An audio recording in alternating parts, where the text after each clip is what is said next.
everyone! So we have a very fun task today, and that is finishing planting the raised beds on my back deck. Now I say finishing because a few days ago I got a bunch of plants in the mail and I had to be gone within 24 hours. So I had to get them all out of the boxes, get them watered. The temperatures were going to drop. I knew that they were more protected in the beds, so I just threw a bunch of plants. I mean, I did have planning involved as far as what was going to go where, but I basically planted a bunch of stuff like in a very short time period to get some stuff into my beds.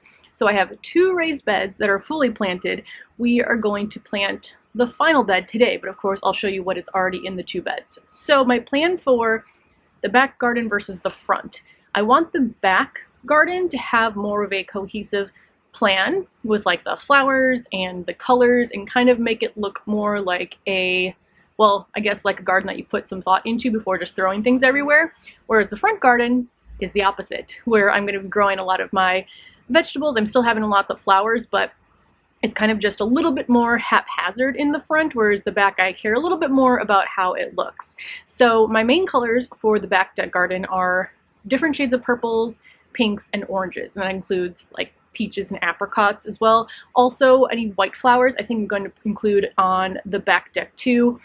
And that's basically what I've put into the 2 beds so far. So I have 3 beds. Again, I'll show you exactly what's planted, but the 2 on the ends are going to be planted the exact same way, and the one in the middle is going to have different flowers in it, but still kind of a similar pattern to it.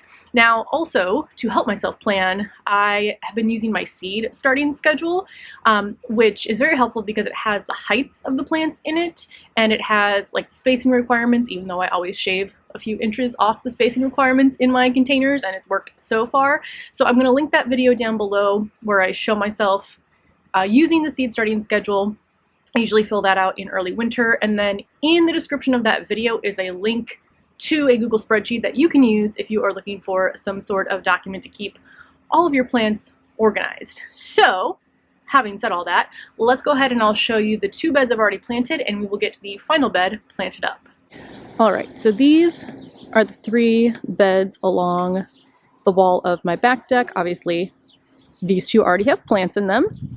And that one down there, I just pulled lettuce, so that's what we're going to be planting up today. But like I mentioned, the one in the middle, still same color scheme, but different flowers, and then the 2 on the ends are going to be planted the exact same way. So I'll start by showing you what is in this raised bed right here.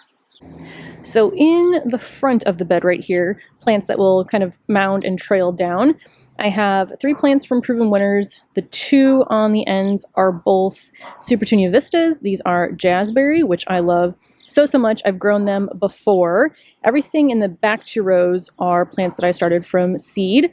I know these are going to fill out, but it's so hard for me to not shove more plants into these beds. So like I said, this is Petunia vista jazzberry.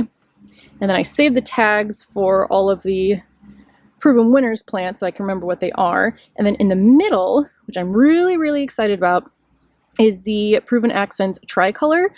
This is a sweet potato vine, and well, 2 reasons I love it. One, there's pink on it, and I absolutely love tricolor beech trees. I don't have a place to plant one, unless maybe I can plant one up here in a large container. I have no room.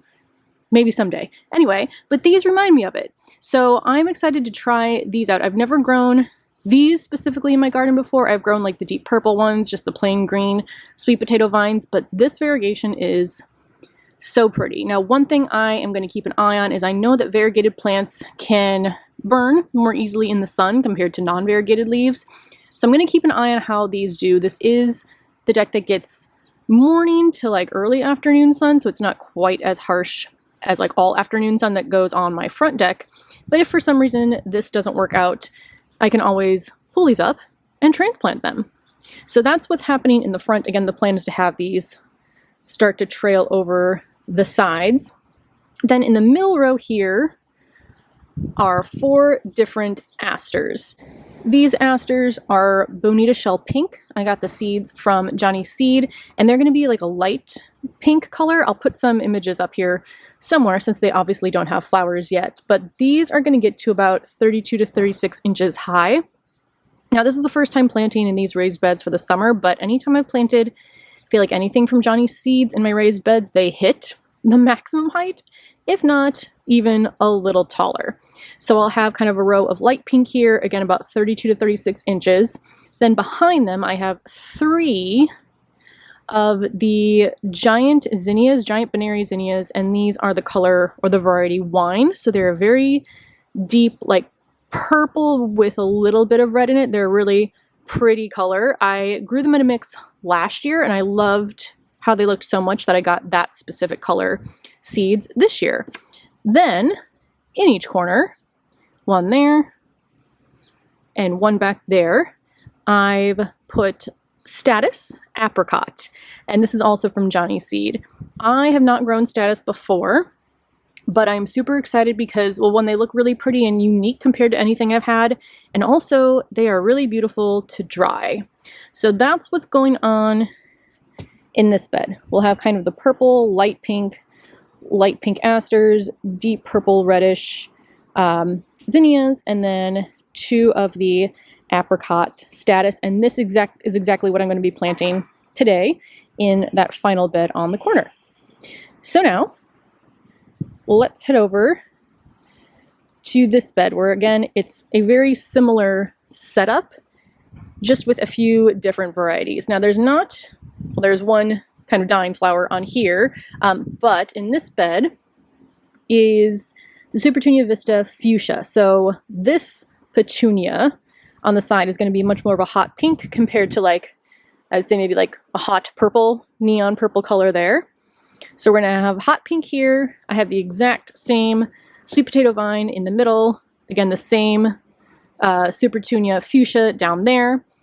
Then I have 1, 2, 3, again, 4 asters, and these are called Lady Coral Lavender. And I laugh when I say that because I was trying to find my light purple, aka lavender asters, and I had only labeled them as Lady Coral. So I was going crazy because I assumed by looking at the tag these were coral colored, but then I remembered I didn't plant coral colored asters.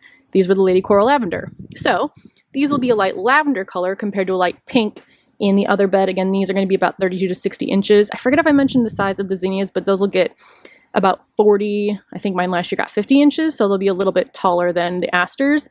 Here, though, I put 3 Cosmos instead of zinnias, and these are the Cosmos Cupcake, which I feel like a lot of people are growing this year, and these are going to be a light pink.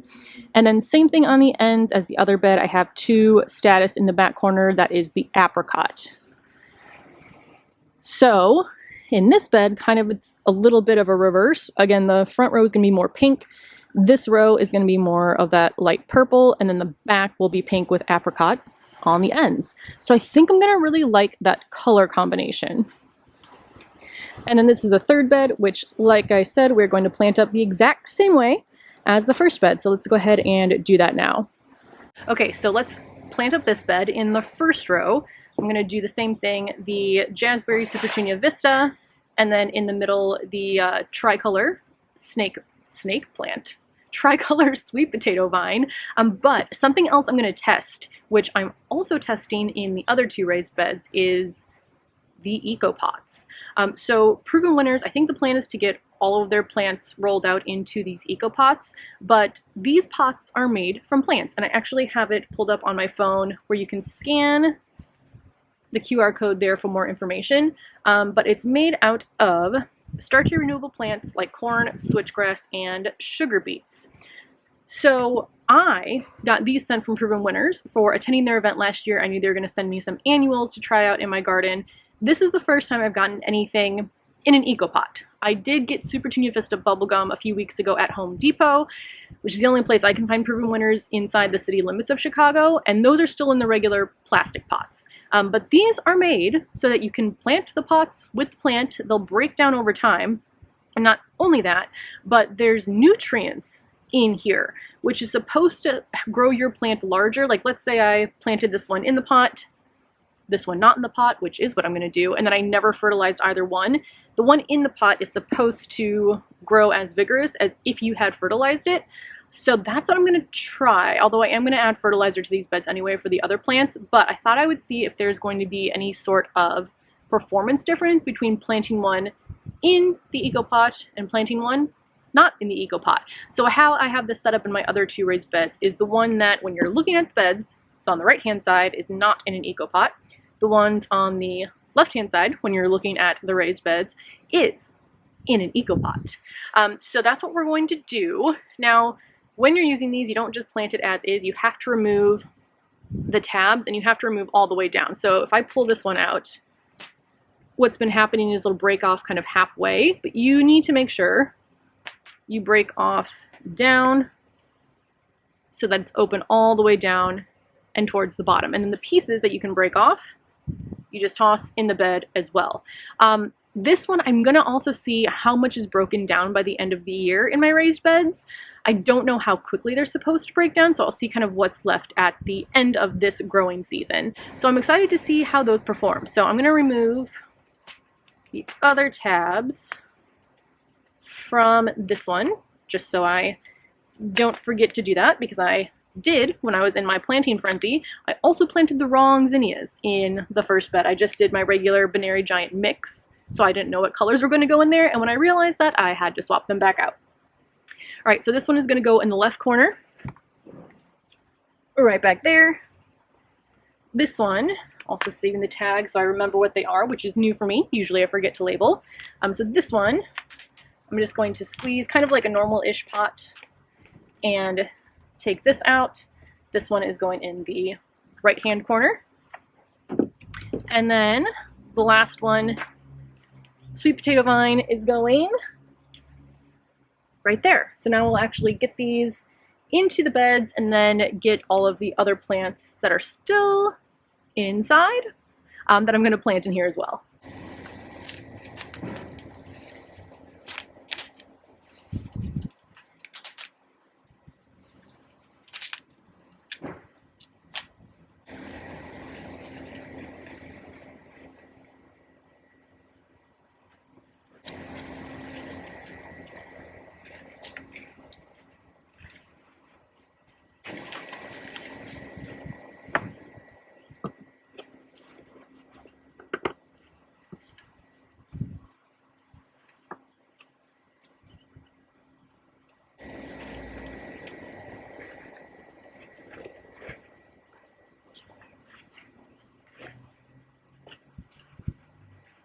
Next is 4 of the Bonita Shell Pink Asters.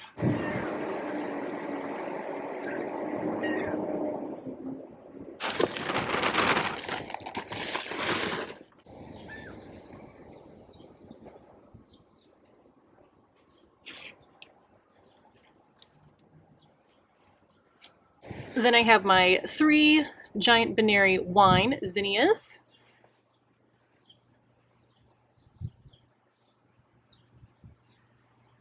And 2 of the status apricot.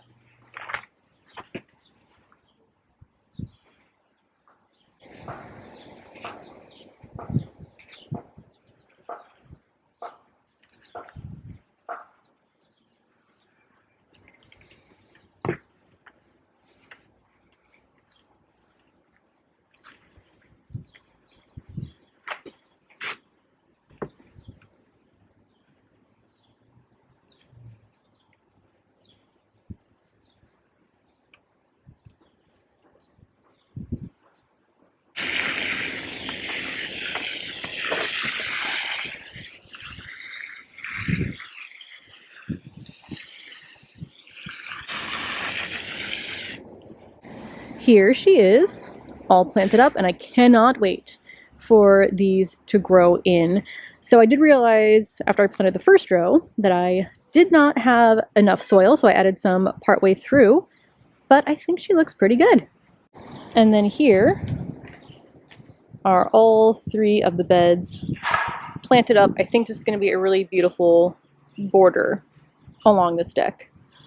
So that's going to be everything for this video. It's such a nice feeling to start to get the plants that you have either out of your house or out of their containers into where they're going to be living for the rest of the season. I do like to start with kind of the front and center plants, and I feel like that helps space everything out. So that's typically how I will plant. But if something looks a little bit off, you can always dig it up and replant it. So yeah, I'm excited to see how this grows in. I still need to plant up the remaining of my front beds, and I think after that all of the like elevated beds are done, and the rest is just going to be smaller pots. So thank you so much for watching. I'll see you in the next one. Bye.